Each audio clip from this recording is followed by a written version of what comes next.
Here we go, another Wednesday. This is based on Atomic Habits by James Clear and also Faith in Jesus. But all right, last week I wrote down that I needed to do some siding shopping, brooder boxes, and do the flyer at the library. And I did all of that. Yay. Except for the brooder boxes. We actually had a blessing. We went to trade day and sold all the chickens like in one whack. It was so crazy. We're about to leave. It was kind of rainy and everything. And then all of a sudden somebody just walked up and bought all of them. I mean, just like that.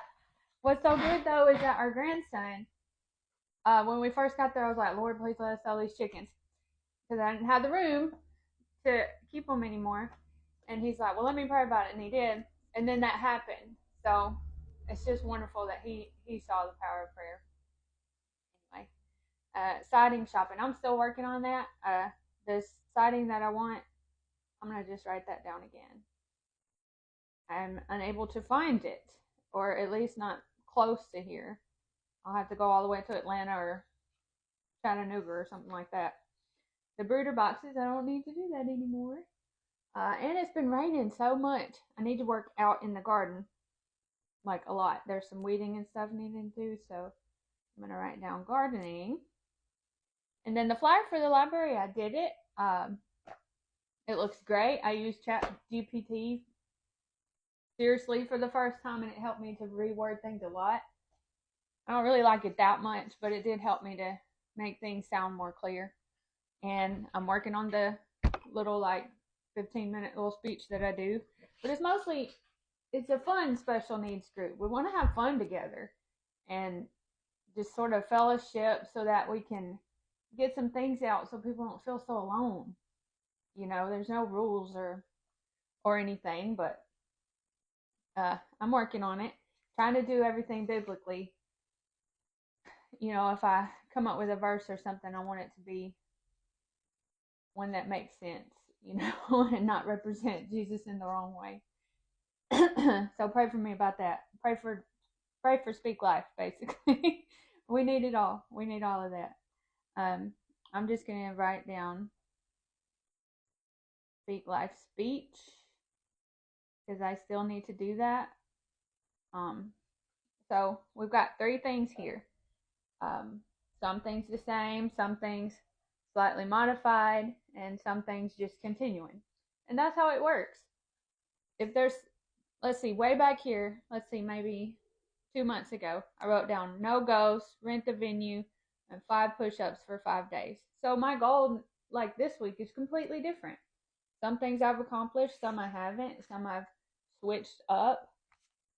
And that's just how it works. Just don't give up on yourself. Basically, when you're putting in that work, you're growing in discipline, and discipline is freedom.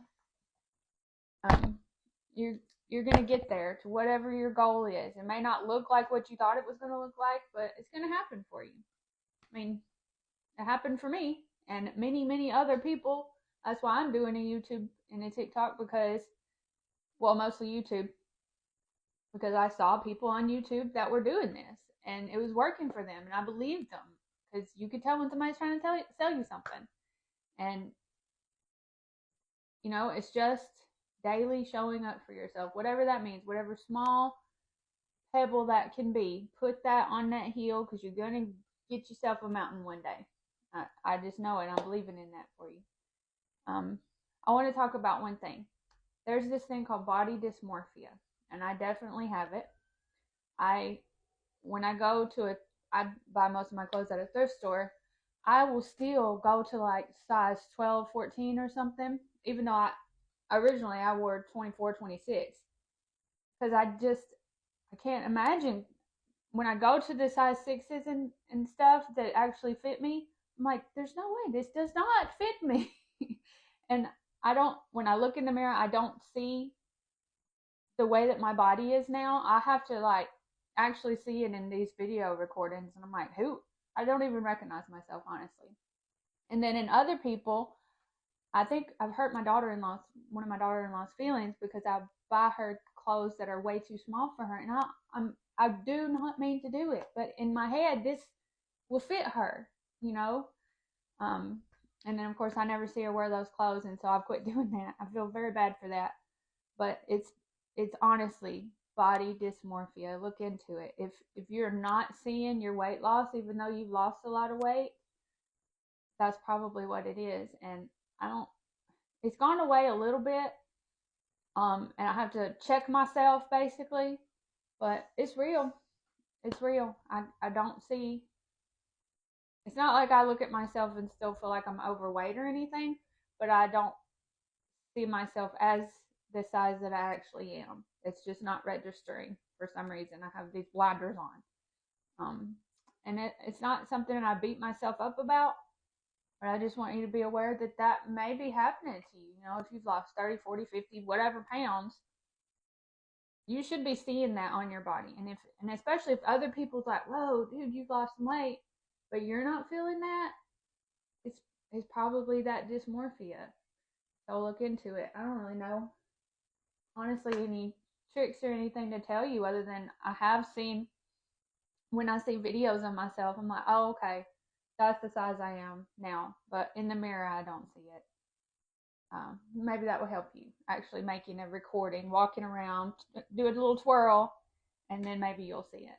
Okay. Bye.